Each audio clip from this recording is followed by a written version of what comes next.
What's going on, everybody? Josh, StarterRainGutterBusiness.com.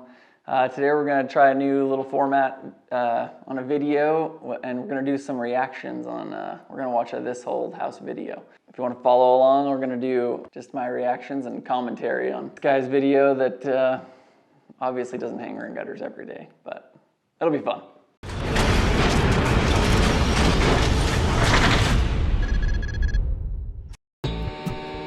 Ask this old house. If you have a house that doesn't have a gutter, you can get the rainwater that comes off the roof, hits the ground, splashes up, and it could damage the siding here, your trim, and even rot the sill. If you have a basement, water could enter the basement. That's why a gutter is very important. They are very important. That's why we need gutters over here. This is why I called you over. Oh yeah, We right don't by have the any door. gutters over here. And I think it's very important because in the winter time or when it's snowing, I'm fumbling in my purse looking for my keys, and in the meantime I'm getting drenched. Right.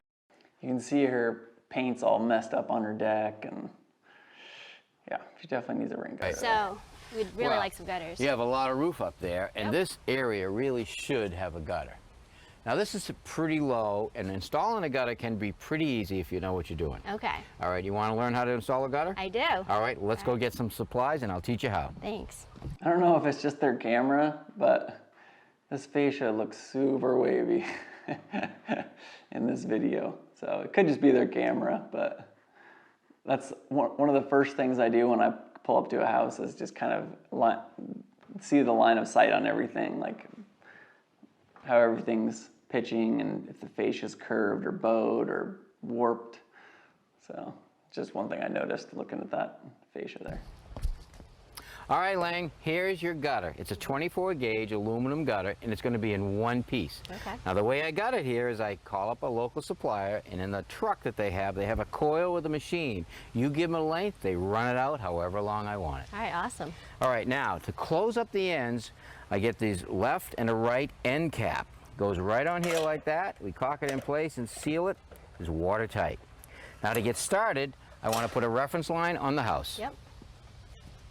So we call this a cut and drop, like if somebody calls and wants a rain gutter. So. All right, now the mistake most people make when hanging a gutter is they hang it too high. Okay. All right, so now this level represents an imaginary line coming off the roof. If the gutter is hung too high, the front edge of the gutter will hit that imaginary line. That means that the gutter is too high. It should be low like that. The reason is the water will come off the roof and go into the gutter. But if ice should slide off of the roof, it won't hit the front edge of the gutter, knocking it off in the wintertime. All right, so now the first thing I want to... So I kind of feel like this is a little bit more of a preference thing. In my opinion, doing gutters every day, the most important thing is to get that gutter under the drip edge, or at least under some flashing that's under the drip edge. So and we live in Montana, so we get plenty of ice here, but that ice problem is not as big of an issue as water draining behind your gutter every time it rains. What I want to do is I want to position this gutter right about here. This is going to be my high side. I'll mark it and I'll put a nail. Okay. Now I'm going to attach my chalk line. Fascia board is nice and bouncy.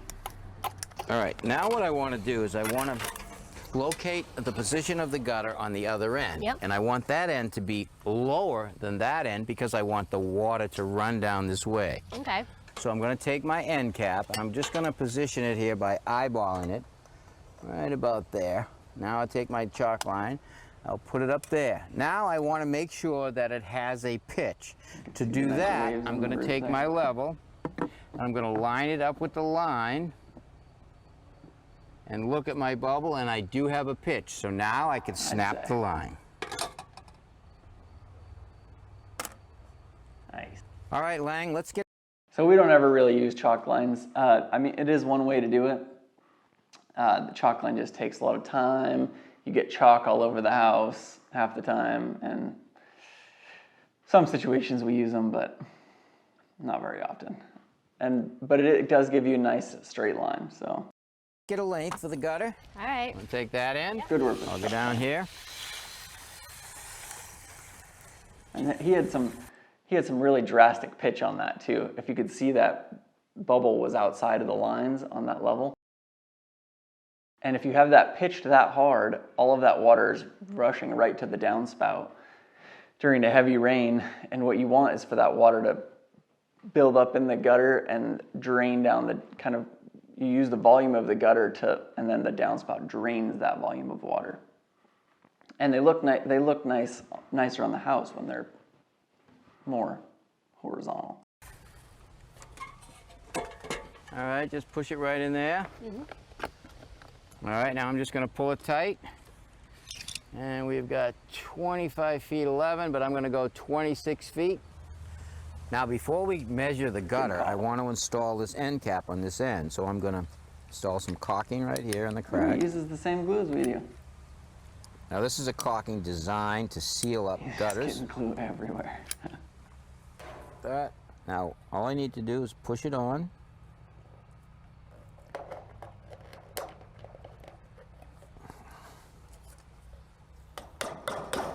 Hammer, nice. He's got glue all over his fingers, all over. Now, to hold that on so it doesn't come off, I'm going to use this tool right here. It's actually a crimping tool. Push it right on. So we would normally crimp the end cap on and then press that glue into that seam rather than having it oozing all over the whole face of the gutter and everything. That glue is really hard to clean off of any surface. On like that. Push tight. Squeeze it. It makes a little divot so that it won't come off. Okay.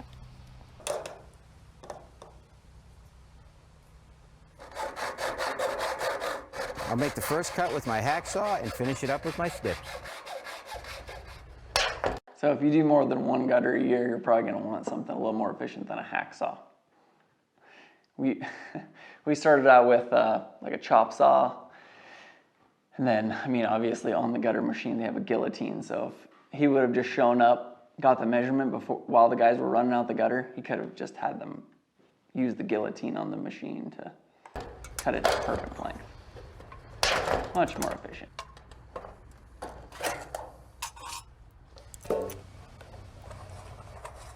All right, one more thing we have to do before we install the gutter. I need to cut a hole for our outlet to let the water out. Chisel. I'm going to do that using my chisel. That's pretty cool, Tom. Doesn't that hurt your chisel? It sure does, but this is an old beat-up chisel anyway. So to cut holes, now, I would before I install the outlet, we have I an want to X run a punch bead of that's sealant designed around to the do that underside. job. But if I have to cut a custom hole like that, tin snips is what we go to. Now just push it down nice and tight. Looks good though. Now I'll just screw it in place.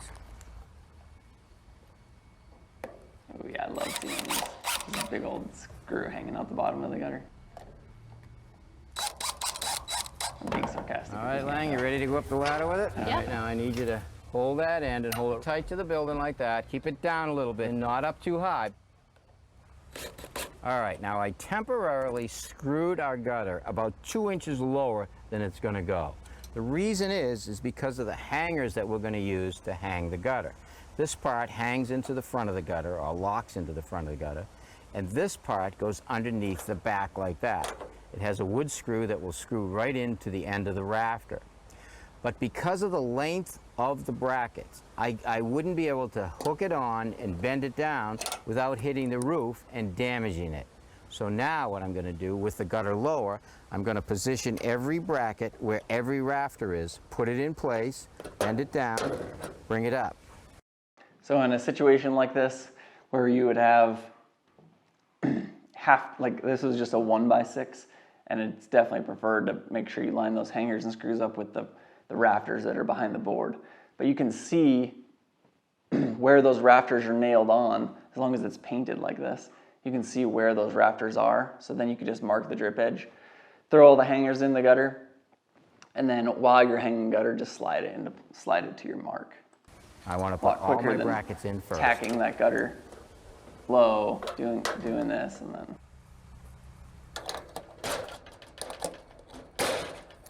Okay, now what I want to do is reposition the gutter and put it on the line so we can screw the brackets off.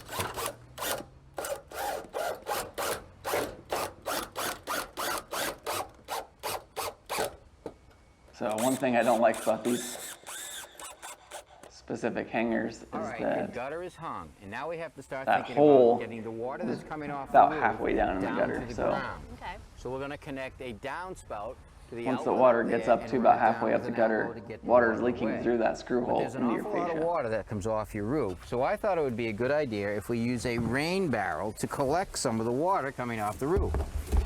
I first mounted a couple of concrete pavers on the ground to keep it level. I think that's a great idea. All right, good. All right, so now I'll take a couple of measurements for the pipe.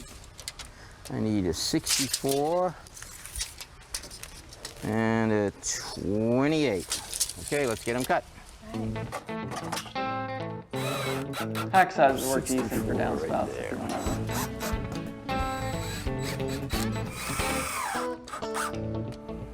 All right, we've installed your downspout starting at the top with two So you can see elbows those. as it comes. Screws hanging out of that, where you put that outlet in. They look pretty ugly. Down, we interrupted the pipe and we installed this diverter. Now what this diverter has inside is a screen, so when the water comes down, it will fall on the screen. The water will fill up your barrel and no leaves will go in. When the barrel gets filled, the overflow will spill out into here, go down to the pipe, and exit away from your building. That's excellent. These work This decent. looks amazing. Now I want it to rain. You do? Like he was saying earlier, they were worried about all this ice on the rain gutter, but these things get blown apart by ice more than any, especially the plastic ones. They'll just explode in the winter. Yeah, Well, it was my pleasure, and thanks for all your help. you're welcome. So Tommy, in this case, you had a single run of gutter. You pitched it in one direction to a single downspout. At what point are you up to 2 or more downspouts? And what do you do about the pitch? Well, there's a lot of variables. An aluminum gutter this size will carry a lot of water. But my rule of thumb, whenever I'm installing a gutter, 60 feet or longer, a minimum of 2 outlets. Right. Hey, I was glad to see you got these hangers into the rafter. You were glad? I was glad. You got it? I did, actually. Well, if you noticed, I kept the gutter. So here, at least in Montana, we use, our general rule of thumb is like 45 feet. Anything more than that, and you want a second downspout. And then what it really has to do with, instead of length, is your roof dimensions. How much square feet of roof is up there feeding that gutter. So anything more than 800 square feet of roof, you're gonna want 2 downspouts or a larger downspout. Down low. Yeah. That allowed me to see the nail heads of the fascia board that were into the rafter tails. We would know that you didn't if we found the gutter on the ground in the winter, right? Absolutely. Happened. And I really appreciate you putting in a rain barrel. Even a small roof, 100 square feet, a 1-inch rainstorm will fill a rain barrel. Just imagine free water, or for people in a drought situation, that's a lot of water. Yeah. What do you do in a cold climate? How do you keep that from freezing? You simply disconnect it from the diverter and flip it over for the winter, and it'll be there for you in the spring. Otherwise, you end up with a really big ice cube. Or a small skating rink. Oh, you guys. All right, well, good information, guys. So until next time, I'm Kevin O'Connor. I'm Roger Cook. I'm Tom Silva. And I'm Rashad. All right, well, I think should work. My biggest concern is he was more worried about ice off of the roof than getting that water into the gutter. So he mounted that all under the drip edge. That water is just gonna, especially with that low of a pitch roof, is gonna lap around that drip edge and then drain down the fascia right behind that gutter that he installed, because he didn't get that gutter actually under that drip edge. So thanks for watching. Hope you guys enjoyed it. And it was a little different than our normal style video, but let us know how you like it, and we'll think about doing some more of them. Comment, like, subscribe. See you on next.